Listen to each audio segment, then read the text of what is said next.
오늘 말씀의 제목입니다. 한번 따라합시다. 하나님과 동역하는 사람. 오늘 말씀의 배경은 이렇습니다. 사울이 왕이 된 지 2년쯤 지났어요. 사실 이스라엘 나라는 왕이 있었는데 그들은 그 왕으로 만족하지 못했어요. 여러분, 이스라엘에는 영원한 왕이 계셨죠. 누구십니까? 하나님이셨어요. 그런데 그 주변 나라들에 있는 이 가나안 땅을 하나님의 은혜로 정복하고 나니까 그 주변에 블레셋, 가나안, 에돔, 그 많은 나라들의 굳건히 서 있는 그 왕들의 위엄과 눈에 보이는 그것들을 보면서 우리에게도 사람 왕을 세워달라고, 하나님은 내가 너희의 왕이라고 말씀하시는데도 사람들은 계속 그들에게 왕을 요구했어요. 결국 하나님께서는 그들의 소원을 들어주셔서 그들에게 사람 왕, 이스라엘의 첫 번째 왕 사울을 세우고 그 사울을 통해서 이스라엘이라고 하는 나라가 드디어 이제 시작되었어요. 어쨌거나 그들이 뽑은 왕은 저랑은 비교도 안 되는, 키도 아주 크고 기골이 장대하고 정말 누가 봐도 왕 같다 할 정도로 멋있는 사람, 사울 왕이었어요. 그리고 아주 행복한 시간이 조금 지났어요. 한 2년 정도가 지났을 때 이 이스라엘에 큰 위기가 닥쳐왔어요. 그것은 바로 이스라엘의 영원한 적인 이 블레셋이 쳐들어온 것입니다.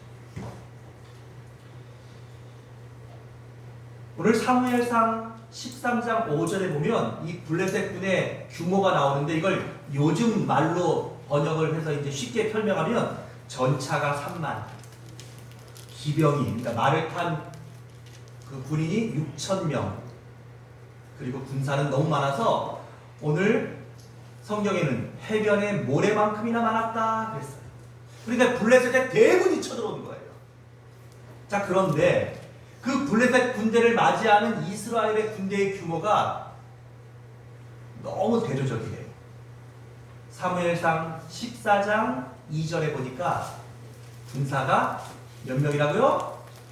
600명 정도라 그래서 600명. 더 놀라운 것은 뭐냐면 전차와 기병 그리고 창과 칼로 무장하고 달려들어오는 이 강력한 대군 블레셋 군대 앞에 여러분, 이스라엘의 무기는 사울과 요나단이 가진 칼과 창. 사울과 그의 아들 요나단만 무기를 가지고 나머지는 어떤 무기도 없어가지고 농사 짓던 농기구들을 다 들고 나온 거예요. 여러분, 이 전쟁이 되겠습니까? 어떻게 이런 상황이 벌어졌을까? 사실 여러분, 이스라엘은 지금까지 수많은 전쟁들을 했어요. 하나님께서 이스라엘 백성들을 애굽에서 건져내서 그 강력한 애굽군과도 싸우고, 그리고 가나안 땅에서 애굽에서 탈출해서 건너왔던 그 광야 사막에서 40년 동안 머물면서도 아말렉을 비롯해서 수많은 나라들과 싸웠어요. 그리고 그 이스라엘의 다음 세대를 이끌고 여호수아가 하나님께서 약속하신 가나안 땅으로 올라가서 그곳에 있던 수많은 나라들과 전쟁을 했어요. 근데 여러분, 우리가 성경을 자세히 읽어보면 그 모든 전쟁들은 칼로, 창으로, 무기로 한 전쟁이 아니었어요. 하나님이 앞서 싸워주신 전쟁입니다. 아멘. 그러니까 비록 이스라엘에 새로운 왕을 세우고 다른 나라들처럼 우리도 이제 나라다 이렇게 선포를 했지만 그 나라의 무기라는 것은 하나도 없는 거예요. 오늘 여러분들이 사무엘상 14장을 쭉 읽어보면 심지어는 농사를 짓다가 쟁기가 고장나거나 뭐 삽이 고장나면은 이거 고치러 블레셋에 내려가서 거기서 고쳐왔다는 거예요. 그 정도로 지금 이 이스라엘은 아무것도 준비가 안 된 나라였던 거예요. 하지만 그 모든 나라들은 다 누구를 두려워했냐? 이스라엘과 이스라엘의 하나님을 두려워했어요. 왜요? 역사 속에서 증명됐거든요. 이스라엘의 하나님이 세계적으로 가장 강력한 나라였던 애굽의 신들과 애굽의 군대들을 부서뜨렸던 일들, 또 그 군대를 홍해 바닷속에 몰살시켰던 사건들, 그리고 그 이스라엘 백성들을 이끌고 광야에서 하늘에서 만나를 내려 또 바위에서 물을 터뜨려서 그들을 먹이시고 입히셨던 사건들, 게다가 자기들이 살고 있던 이 가나안 땅을 그들이 어떻게 정복했습니까? 칼과 창으로? 놀라운 전술로? 아니에요. 하나님의 놀라운 능력으로, 하나님의 전적인 개입으로. 그래서 성경은 이렇게 말씀해요. 따라합시다. 전쟁은 하나님께 속한 것이라. 여러분, 이 말씀을 꼭 기억하십시오. 우리가 살아가는 인생은 수많은 전쟁들이 있어요. 나라와 나라가 하는 이런 전쟁도 있지만, 여러분, 가정과 가정이 싸우기도 하고, 또 개인과 개인이 싸우기도 하고, 또 내가 사탄과, 또 내가 질병과, 내가 죽음과, 인생이라고 하는 것은 수없는 전쟁 앞에 놓여 있는 것이에요.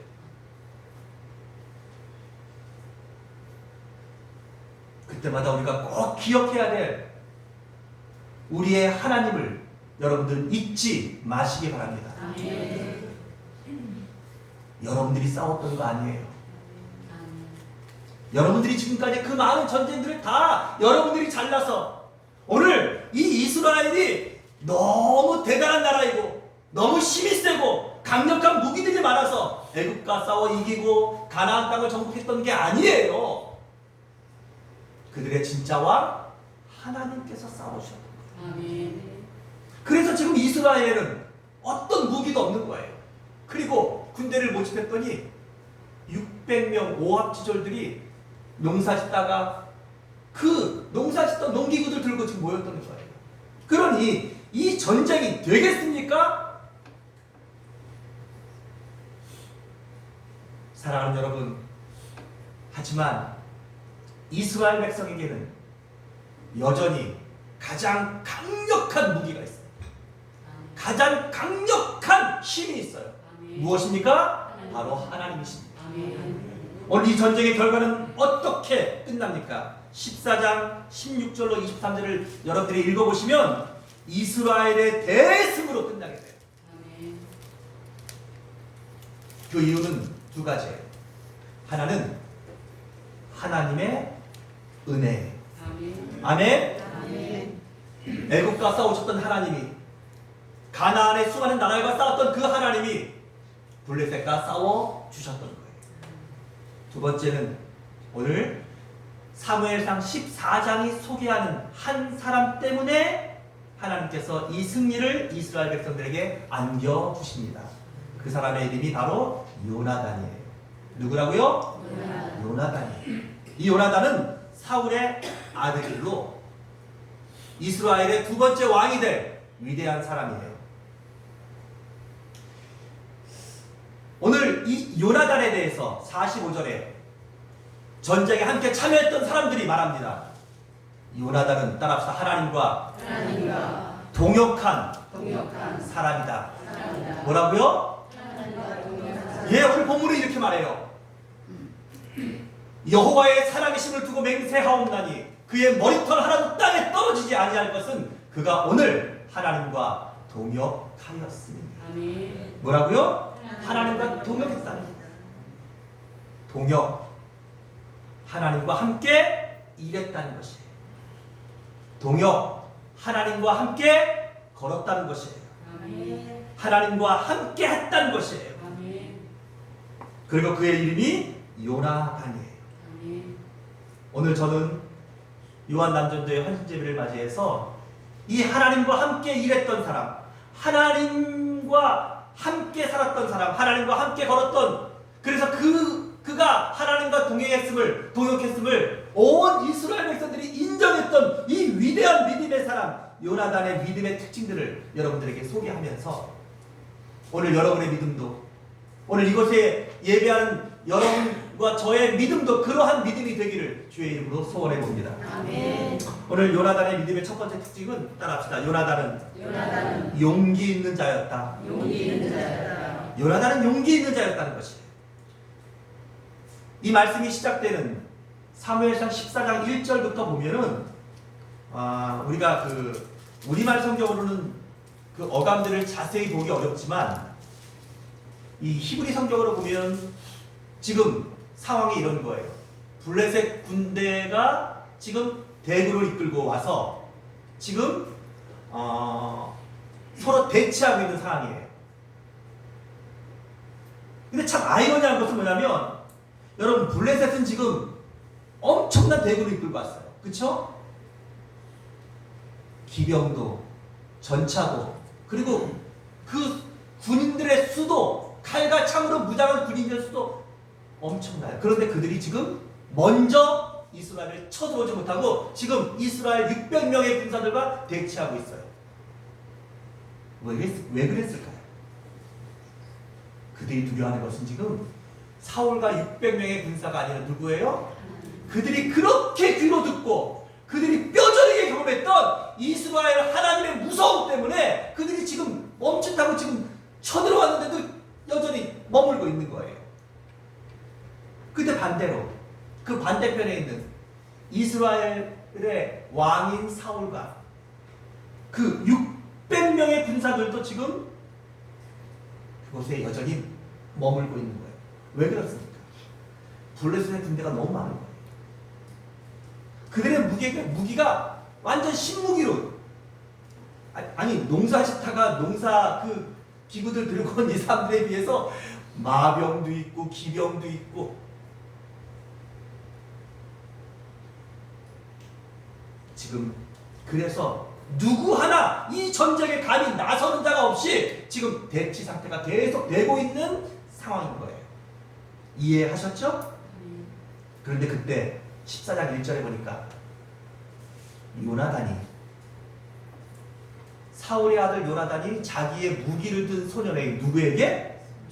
자기의 무기를 든 소년에게, 그러니까 누구한테 말하는 것도 아니고 지금 600명 중에서 다들 지금 겁을 먹고 있는데 자기 무기를 들고 있는 소년, 그러니까 이 소년은 요나단보다 더 어린 데인 거예요. 그 무기를 드는 게 이 사람의 임무야. 들어주는 게. 그에게 말해요. 우리가 블레셋 사람들의 부대로 건너가자! 그리고 이 소년 하나를 데리고 둘이 블레셋과 싸우러 건너간 거예요. 참 무모한 일이죠. 어떻게 보면 정말 너무 어리석어 보일 정도로 무모한 일이에요. 하지만 여러분, 오늘 성경 말씀이 이 요나단의 이 말과 이 행동을 성경을 통해서 기록해서 우리에게 알려주시는 이유가 무엇입니까? 요나단의 이 행동과 이 말이 바로 사울 왕과 그 누구도 흉내내지 못하는 바로 가장 위대한 용기였다는 것입니다.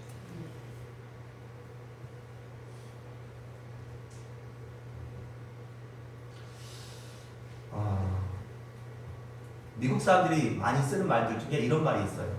No action, no gain. 행동하지 않으면 아무것도 얻지 못한다는 것입니다.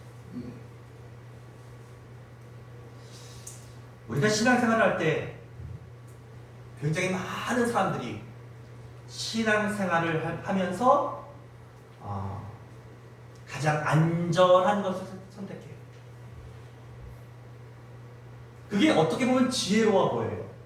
그래서 중세시대 때라든지 이런 때는 아디아포라라고 하는 단어가 유행했는데 이게 헬라어로 중립적인 것이에요. 신앙생활에도 이 중도를 걷는 사람들이 얼마나 많은지 몰라요. 다시 말해서 우리 어렸을 때 친구들끼리 하는 말은 뭐예요? 안전빵. 안전빵을 추구하는 거예요. 요한계시록에 보면 초대교회 7교회가 나와요. 에베소, 서머나, 버가모, 두아디라, 사대, 빌라델비아, 라우디게아 교회. 이 7교회는 그 당시에 실제 있었던 교회들의 모습이에요. 또 많은 성경학자들은 그 교회가 장차 이 땅에 임할 7교회의 모델들이라고 말하고, 아니면 또 7시대의 모델들이라고도 해석하기도 해요. 근데 그런 게 중요한 건 아니에요. 우리가 그걸 어떻게 해석하느냐에 따라서 그게 영적인 것, 뭐 아니면 그가 뭐 신실하다, 여러분 그건 아니에요. 하나님이 그 말씀은 우리가 잘 이해하지 못해도 하나님은 다 그 말씀을 이루어 가실 거예요.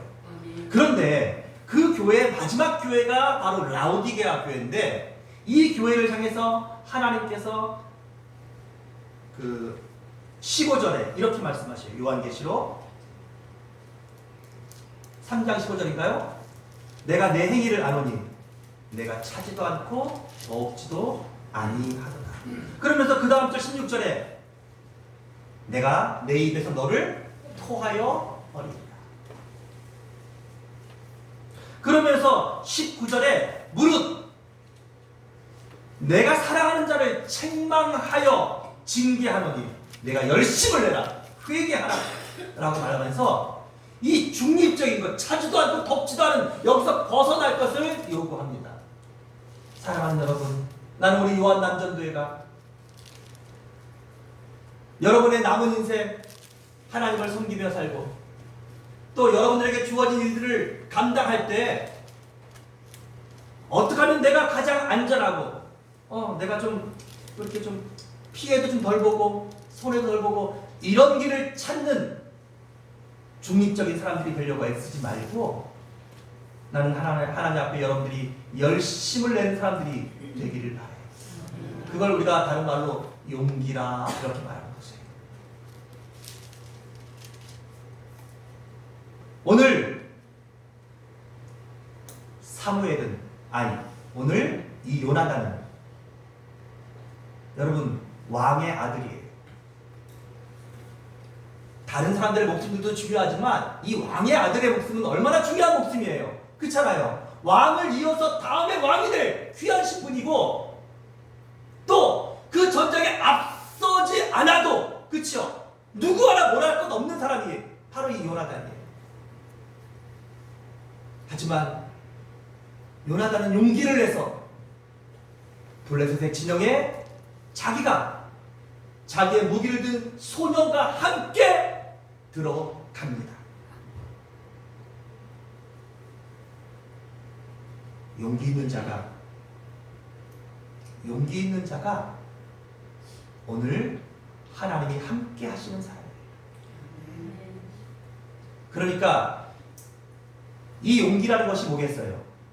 그가 오늘 용기를 낼 수 있는 가장 중요한 원인은 무엇이겠습니까? 객기입니까? 아니면 그가 어리석기 때문입니까? 아니에요. 그가 사랑하는, 그가 신뢰하는 하나님에 대한 전적인 믿음이 있으니까 그는 블레셋도 두렵지 않고 죽음도 두렵지 않은 것이에요. 그래서 하나님을 보니까 그의 안에 의로운 용기가 일어나는 것이에요. 나는 이런 용기가 여러분들 마음속에, 오늘 성령께서 여러분들 마음속에 이 거룩한 용기를 우리 모두에게 주셔서 오늘 하나님이 기뻐하시는 그곳으로 믿음으로 나아갈 수 있는 우리 모두가 될 수 있기를 주의 이름으로 축복합니다. 아멘. 두 번째로 오늘 이 요나단의 믿음의 두 번째 특징은 뭐냐면, 따라합시다. 영적 자존심과 긍지를 지닌 자다. 6절에 보니까 이 요나단이 이 소녀를 데리고 드디어 이제 가서 그 블레셋 사람들이 있는 그 풀숲에 도달했어요. 여전히 이제 이 풀숲만 지나면 블레셋 군대가 있는 거예요. 그런데 그 앞에서 그가 다시 말해요. 뭐라고 말해요? 우리가 이 할례받지 않은 자들에게로 건너가자라고 말해요. 이 할례받지 않은 자들이 누굽니까? 블레셋 사람들이에요. 그러면 요나단과 이 소녀는 어떤 사람이에요? 할례를 받았다는 거예요.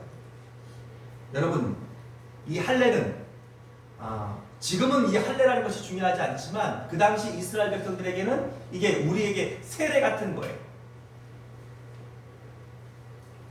그러니까 우리가 하나님의 자녀라, 우리는 이스라엘 백성이라는 뭐예요? 몸에 새기는 징표예요. 사실 어떤 일들은 이해하기 어렵지만 하나님께서 하시는 특별한 방법들이 있어요. 이스라엘 백성들이 드디어 꿈에 그리던 가나안 땅에 입성했을 때 하나님이 이스라엘 백성들에게 가장 먼저 요구하신 것이 뭐예요? 이스라엘의 모든 남자들은 다 할례를 받으라는 거예요. 지금 이스라엘 대군이 애굽에서 가나안 땅에 들어왔다는 소문이 온 가나안 땅에 다 퍼져 있어요. 그런데 이스라엘의 모든 남자들이 다 할례를 받으라는 거예요. 이게 하나님의 명령이에요.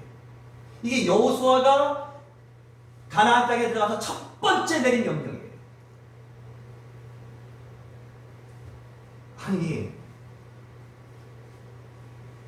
아니 전쟁을 해야 돼요.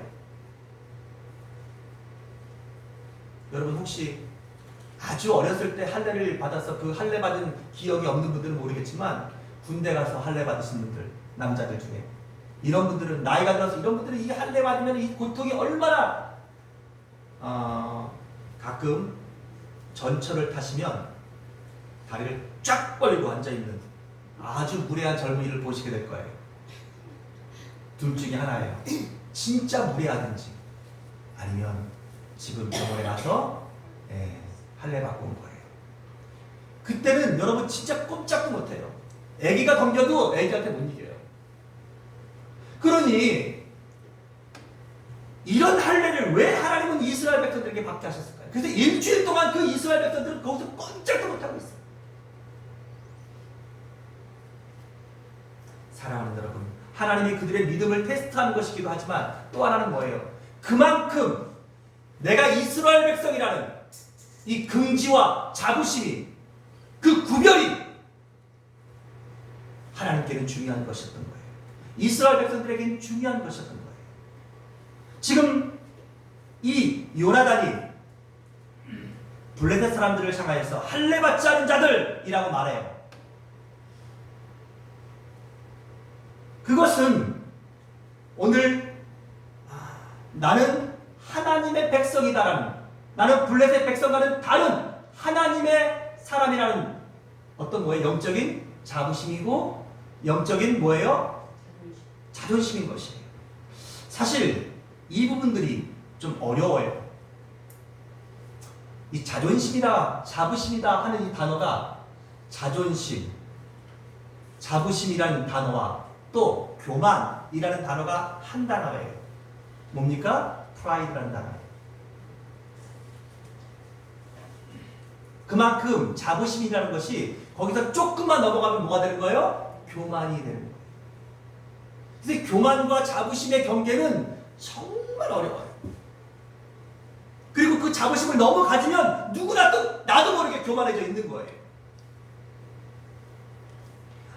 저런 할례 없는 블레셋 사람하고 말하는 이 요나단의 중심과 마음이 하나님 앞에 겸손하고 진짜 믿음의 마음이 아니면 그렇게 말하는 것은 엄청난 교만인 거예요. 하지만 오늘 이 성경의 말씀 속에서 하나님이 요나단이 지금 엄청나게 교만해서 지금 블레셋 사람들을 깔보고 이렇게 말하는 것이다라고 적고 있지 않는 것이에요. 이렇게 말하는 것은 요나단의 뭐라는 거예요? 영적인 자긍심이고 그의 믿음의 긍지라는 것을 말해주고 있는 거예요. 그렇다면 왜 요나단은 이런 말을 하면서 이런 긍지를 지금 그의 무기를 든 소년에게 말하고 있는 것입니까? 사실 여러분, 그 당시의 전쟁은 지금도 일부 그런 것도 많지만 옛날, 그러니까 오늘 이 이스라엘과 블레셋이 싸우는 전쟁은 사실 사람과 사람이 싸우고 있지만 그 전쟁의 진짜 의미는 뭐예요? 블레셋의 신과 이스라엘의 신이 싸우는 거예요. 여러분 그 뒤에 보면 알겠지만 이 말씀이 조금 더 지나가면 사무엘상 18장에 가면 여러분들이 잘 아는 다윗과 골리앗 이야기가 나와요. 이 블레셋이 다시 또 쳐들어와요. 이때는 누구까지 들어오냐? 거인족의 수장인 골리앗이 앞서요. 근데 그 골리앗이 와가지고 단순하게 그 힘으로만 위협하는 것이 아니라 그가 입을 열어서 이스라엘의 하나님 여호와를 모욕해요. 그러나 누구 하나 그 전쟁에 나가지 못해요. 사울도, 이스라엘의 군인들도, 장군들도. 그때 어린 다윗이 나가면서 여러분 뭐라고 말합니까? 그 사무엘상 18장 15절에 너는 칼과 단창으로 내게 나아오나 나는 네가 모욕하는 이스라엘 군대의 하나님의 이름으로 내게 나아가노라. 할렐루야. 이게 뭐예요? 이게 영적 자존심인 거예요. 이게 영적 금지인 거예요. 사실 여러분 우리가 교만하진 말아야 되지만 우리가 자존심을 버리면서 살면 안 돼요. 요즘 사람들이요 조금만 내가 감정이 상하고 내가 조금만 손해봐도 뭐 명예훼손이다 뭐 재판도 걸고 손해배상 청구도 하고 그러잖아요. 그런데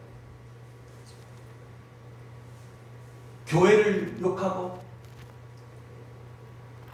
야 너네 믿는 것들이 다 그렇지 우리가 그런 욕먹을 짓들을 하지 않고 살아야 되고 세상에 빛과 소금의 역할들을 해야 되지만 그럼에도 불구하고 그런 소리들을 우리가 많이 듣게 돼요. 그 뒤에는 사탄이 있어요. 그리고 오늘 이 블레셋처럼 하나님이 아닌 다른 이방의 종교들을 섬기는 사람들이 우리 기독교와 예수 믿는 사람들을 얼마나 많이 조롱하고 때로는 그런지 몰라요. 여러분 우리가 그들 뭐 무시하고 그러진 말아야 되지만 나는 여러분들이 내가 섬기는 하나님에 대한 최고의 자긍심을 가지고 또 내가 그 하나님의 자녀가 된 것에 대한 이 영적인 자부심은 우리가 그것만큼은 놓지 않고 살아야 한다는 것입니다. 그런데 참 안타까운 것은 이 세상에 많은 사람들이 오늘 내가 하나님의 자녀인 것, 또 내가 하나님과 함께하는 사람인 것, 내가 구원받은 이 사실만으로도 너무나 감사하고 이거에 대한 어떤 대단한 자부심과 감사함들은 잊어버린 채 세상의 조롱과 핍박도 그저 너무 당연한 것처럼 아니면 그냥 뭐 그걸 오히려 무슨 뭐랄까 글쎄 뭐 그런 분은 없겠지만 주를 위해 받는 핍박이다 이러면서 너무 우리 인생을 가치 없이 가볍게 살아가는 사람들이 많지 않나 생각해 봅니다. 사랑하는 여러분, 여러분과 내가 하나님 자녀가 된 것, 오늘 우리가 하나님과 동역하는 사람이 된 그리고 그 모든 것들을 우리에게 주신 하나님은 여러분 세상에서 가장 존귀하고 세상에서 가장 귀한 하나님인 것을 믿으시기 바랍니다. 하나님보다 더 가치 있는 것이 세상에 없잖아요. 하나님보다 더 높일 대상이 없잖아요.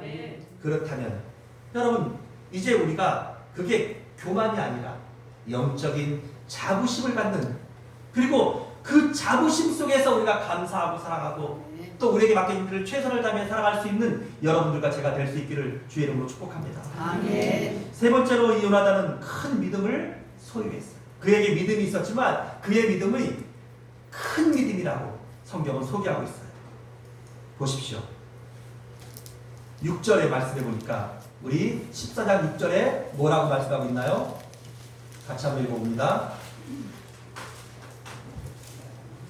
시작. 요나단이 자기의 무기를 든 손을 내게 이르되 우리가 이 할례받지 않은 자들에게 보통하자. 여호와께서 우리를 위하여 일하실까 하노라. 아멘. 오늘 요나단이 블레셋으로 용기 있게 들어갔던 그 이유는 하나님이 우리를 위하여 일하실 것을 믿었어. 아멘. 두 번째로 요나단의 믿음이 큰 이유는 뭡니까? 그 뒤에 보니까 6절 끝에 사람이 많고 적음에 달리지 아니하였느니라. 요나단은 사람을 보지 않았어요. 환경을 보지 않았어요. 믿음의 사람들은 다 이런 놀라운 특징을 가지고 있어요. 어린 다윗도 여러분 골리앗의 키와 골리앗의 무기와 골리앗의 그 위험을 보지 않고 누굴 봐요? 살아계신 하나님을 보고 그 앞에 나아가는 거예요. 아멘. 여러분 믿음의 특징은 사람을 보고 환경을 보지 않아요. 그 모든 환경과 모든 환난과 모든 문제 위에 계신 그것을 해결하시고 그것들을 없이 하실 수 있는 하나님을 바라보는 것. 아멘. 그게 바로 큰 믿음인 것이에요. 아멘. 또 요나단의 믿음의 특징이 무엇입니까? 큰 믿음의 특징은 마지막으로 10절 말씀을 보니까 자 이제 요나단이 이렇게 말해요. 우리가 이제 딱 갔을 때 블레셋 사람들이 우리를 보고서 올라오라 하면 올라가고 올라오지 말라 하면 올라가지 말자라고 이야기를 해요. 이게 무슨 말이냐면 갔을 때 블레셋 사람을 만날 거 아니에요. 근데 그들의 반응이 올라오라 하면 하나님이 이 블레셋을 우리한테 주셨다라는 증표가 된다는 뜻인 거예요. 다시 말해서 작은 표징을 큰 확신으로 삼는 믿음의 사람이었다는 것이에요. 나는 여러분들이 기도할 때에도 또 여러분들이 성경 말씀을 읽을 때에도 여러분들이 기도하는 어떤 일들이 하나님 앞에 작은 표징이 일어나면 그것이 바로 하나님이 내게 역사하실 큰 하나님의 능력의 시작인 것을 확신하는 그런 믿음의 사람들이 되기를 바래요. 아멘. 엘리야가 3년 반 가뭄이 들었을 때 그 나라와 그 민족을 위해서 기도합니다. 이제 가뭄이 그치게 해달라고 7번을 기도하니까 사환이 물어요. 사환이 대답해요. 저 끝에요 진짜 이 손바닥만한 구름이 하나 올라옵니다. 여러분 이 큰 하늘에 손바닥만 하는 구름이 올라온 거예요. 그때 엘리야는 그게 하나님의 응답으로 믿었어요. 할렐루야. 아멘. 그리고 말해요. 내려가자. 내려가니까 정말 3년 반의 가뭄을 해결할 큰 비가 이스라엘에 내리더란 말입니다. 할렐루야. 아멘. 그게 믿음이에요. 아멘. 그래서 히브리서 11장 1절에 믿음은 바라는 것들의 실상이요 보지 못하는 것들의 증거니 2절에 선진들이 이로써 증거를 얻었느니라. 할렐루야. 우리가 다 보고 만져보고 믿는 믿음이 아니라 보지 않아도 확신하는 거예요. 내일이 오지 않았지만 내일 오는 것보다 더 확실한 마음, 내 마음의 확신. 그것은 어디서부터 시작돼요? 작은 징조에서부터 시작되는 것이에요. 이런 믿음의 사람, 다시 말해서 큰 믿음을 소유하고 영적인 자긍심을 갖고 그리고 하나님 앞에 용기를 내서 올라갔던 이 믿음의 사람에게 하나님은 어떤 역사를, 어떤 결과를, 어떤 복을 주십니까? 첫 번째로 한번 따라합시다. 하나님의 역사를 보게 된다. 뭐라고요? 하나님의 역사를 보게 되는 거예요. 믿음의 결과는 하나님이 하시는 일을 보게 되는 거예요. 그리고 정말 하나님이 하셨구나. 하나님은 정말 살아계시는구나. 욥이 말하잖아요. 욥이 내가 그 하나님을 귀로만 듣다가 이제 그 하나님을 내가 눈으로 봅니다. 할렐루야. 여러분 보세요.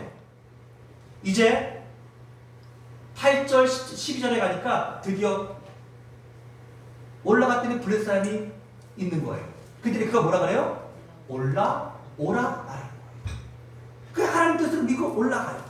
그랬더니 하나님께서 요나단이 가졌던 무기에 힘을 주셔가지고 요나단이 그날 그 시간부터 반나절 동안 20명이나 되는 사람들을 쳐 죽여요. 그런데 그 20명을 쳐 죽이는 동안에 하나님이 또 어떤 일들을 일으키시냐? 15절에 갑자기 그 이스라엘 진영에 큰 지진이 일어나게 하십니다. 그러니 보세요. 어떤 이스라엘 군인이 하나가 들어가지고 블레셋 군인을 막 사육하고 있어요. 그런데 땅에 지진이 나가지고 그냥 큰 괴물과 함께 막, 여러분 지진 경험 안 해보셨죠? 서로 인사합시다. 복됩니다. 복된 거예요. 그런 지진 같은 건 여러분 절대 경험해 볼 필요가 없어요. 근데 제가 그 선교하러 필리핀에 갔을 때 저는 진짜 지진을 이렇게 멀리서 지진이 일어났다는데 그 지진이 울려가지고 막 바깥으로 막 도망갔는데 이게 얼마나 울리던지, 그리고 위에 전등이 떨어져 내리고, 알고 봤더니 여기서 굉장히 멀리서 저 지진이 일어났는데 그 진동이 여기까지 온 거예요. 그러니 그 지진이 내 앞에서 벌어지면 여러분 땅이 갈라지고, 그러니 이 블레셋 사람들이 얼마나 놀랐겠어요. 그리고 하나님께서 그들의 눈을 멀게 하셔요. 그래서 어떤 일이 일어나냐? 19절 20절 보니까 그들 가운데 큰 혼란이 일어나서 자기들끼리 서로 싸워 쳐 죽이는 거예요. 이 블레셋 사람들끼리 자기들끼리. 왜냐하면 지진이 나면서 하나님께서 어둡게 하시고 큰 소리가 나게 하고 혼란스럽게 하시니까 이스라엘 군대가 쳐들어온 줄 알고 자기들끼리 싸우고, 일부는 지진 속에 땅속에 들어가 죽고. 게다가 21절에 보니까 더 놀라운 일이에요. 이런 일들을 보면서 히브리인들 중에, 이스라엘 사람들 중에 블레셋의 귀한 사람들, 이거 뭐예요? 배신자죠? 이런 사람들이 꽤 있었어요. 왜 있었는지는 뭐 지금 얘기하면 정신 못 먹으니까, 그런 사람들이 꽤 있었는데 그들이 지금 이 일을 보면서 두려운 마음이 생기잖아요. 정말 하나님이 살아계시구나 하는 걸 그들이 느낀 거예요. 그래서 그들이 어떻게 해요? 나갑시다. 다시 배신을 해서 이스라엘로 다시 귀향을 해요. 그래서 그들이 600명의 군사들과 합쳐서 힘을 내서 사기가 충천해져가지고 블레셋과 싸우는 거예요. 이 전쟁의 결과는 이스라엘의 대승으로 끝나게 돼요. 여러분, 이건 누가 하신 일이에요? 하나님이 하신 일이에요. 이걸 요나단도 보고, 그리고 이걸 포로가 아니라 뭐예요? 블레셋에 귀의했던 배신자들도 보고 돌아오게 돼요. 회개하고. 또 용기를 못 냈던 600명의 농기구를 줬던 이 군인들도 보고, 사울도 봐서 용기를 내서 함께 싸워서 놀라운 승리를 보며 하나님께 영광을 돌려요. 자, 이제 말씀을 정리합시다. 그런데 아주 모든 일에 아주 아이러니한 일이 하나 생겨요. 그게 뭐냐면, 이 전쟁을 하는데 여러분 지금 온 이스라엘 백성들이 얼마나 배가 고프겠어요. 여러분들도 지금 배고프시죠? 그 걱정이죠? 목사님이 설교를 언제 끝낼까? 걱정하지 마세요. 사울이 이제 막 승기가 오른 것 같으니까 아주 놀라운 선언을 해요. 무슨 선언이냐? 자, 지금부터 전쟁이 끝날 때까지 누구도 밥을 먹지 말고 금식하면서 죽을 때까지, 전쟁을 이길 때까지 싸우라! 이 엄청난 믿음의 선언을 해버려요. 여러분, 이게 도대체 뭔 소리인지 모르겠어요. 그리고 만약에 누구든지 음식을 뭐라도 먹은 사람이 있으면 하나님의 이름으로 저주를 받고 죽여버린다고, 참수한다고 명령을 내려요. 이게 도대체, 여러분의 목사가 이런 목사 안 되기를 열심히 기도하셔야 됩니다. 그래서 이들 막 전쟁을 한 거예요. 왜? 왕의 명령을 지켜야 되잖아요. 그래서 드디어 전쟁에서 이겼어요. 이겼는데 이기자마자 어떤 일이 일어나자 여러분 너무나 배가 고프니까 이겨서 승리하자 노량물로 블레셋에 끌고 왔던 그 노량물, 소, 염소, 양 이것들 그냥 생 것으로 잡아먹는 거예요. 그냥. 어떻게 그럴까? 여러분 먹지도 않고 전쟁에서 싸워봐요. 그리고 너무나 배가 고프면 여러분 돌도 먹어요. 돌은 안 먹겠지만 하여튼 여러분 그래서 지금 근데 살아있는 것을 생채로 먹는 일들은 이건 하나님의 엄청난 범죄잖아요. 지금은 구약시대예요. 그쵸? 모세의 율법이 여전히 중요한 구약이 주님이 오시기 전인 시대예요. 지금은 여러분들 소고기 생거를 먹는 거 뭐라 그래요? 그거? 네, 육회 드셔도 돼요. 근데 이때는 안 되는 거예요. 이건 육회를 뜬 것도 아니고 그냥 너무 배고프니까 그러면 그래서 지금 사울이 도대체 이런 죄가 어디서 일어났냐? 라고 막 하면서 그 죄를 반드시 죄의 원인을 찾겠다고 다 벽사를 모은 다음에 어떻게 했을까요? 제비를 뽑은 거예요. 제비를 뽑았더니 나중에 사울과 요나단 둘이 걸린 거예요. 그리고 또 누가 걸렸을까요? 요나단이 걸린 거예요. 그래서 요나단이 물어봤더니 요나단이 어떤 일이 있었냐? 먹지 말라고 했는데 사울의 그 말을 요나단이 못 들었어요. 그리고 숲풀삽에 갔는데 거기에 꿀이 있는 거예요. 그래서 어머 맛있겠다 하면서 지팡이에다 대고서 그 꿀을 따먹은 거예요. 요나단이. 그리고 그걸 고백하는 거예요. 그래서 사울이 뭐라고 말하냐? 응? 이렇게 한 이 요나단은 반드시 죽으리다. 44절에 하나님께서 내게 벌을 내리실 거야. 내가 너를 죽이지 않으면. 그래서 자기 아들을 죽이려고 결정을 해요. 요나단을. 이게 참 얼마나 어리석은 전쟁에 승리했는데 전쟁 영웅을 또 죽이려고 하는 거예요. 그것도 자기 아들을. 여러분 그때 놀라운 하나님의 역사가 일어나요. 성경 어디에도 이런 일은 거의 없어요. 온 백성이 전쟁에 참여했던 모든 백성들이 사울 앞에 몰려가요. 그리고 말해요. 그게 바로 오늘 내용 45절이에요. 뭐라고 말해요? 예. 아니 이 요나단은 어떤 사람이라고요? 이스라엘의 이 큰 구원을 이룬 이 전쟁을 승리를 일으킨 믿음의 사람이고 우리의 영웅이고 우리의 구원자입니다. 결단코 그렇게 요나단이 죽지 않아야 됩니다. 하면서 하나님의 살아계심을 두고 맹세하옵나니 그의 머리털 하나도 땅에 떨어지지 아니해야 됩니다. 왜냐하면 그는 하나님과 동역한 사람이라고 그들이 다 요나단을 인정해주고 요나단을 살려야 된다고 말하고 있는 거예요. 근데 사실 이 말씀의 진짜 배경은 뭐냐면 요나단을 죽인다면 왕이여 우리도 같이 죽이십시오. 그런 뜻입니다. 사울 왕이 어떻게 했을까요? 요나단을 죽이고 이들도 죽였을까요? 사울이 이 모든 것들을 다 살려요. 그리고 사실 이 일은 사울이 믿음의 결단이 아니라 사울의 아주 어리석은 행동이었어요. 왜냐하면 전쟁을 하는 백성들에게 금식을 하려면 그건 하나님께 기도하고 물어서 결정해야 되잖아요. 그런 것도 없이 자기 생각에 좋은 대로 한. 자, 그래서 오늘 이 하나님과 동역한 이 사람은 어떻게 됐어요? 죽음에서도 그리고 왕이 명령을 내린 그 명령에서도 구원을 얻게 되는 놀라운 역사가 일어나게 돼요. 아멘. 할렐루야. 아멘. 사랑하는 여러분, 그게 바로 뭐예요? 하나님의 일에 동역하는 자, 하나님과 동행하는 자에게 주시는 놀라운 은혜이고 축복인 것이에요. 아멘. 로버트 슐러라고 하는 미국의 유명한 목사님이 계셨는데 그분에게는 정말 예쁘고 사랑스럽고 믿음 좋은 딸이 있었어요. 근데 그 딸이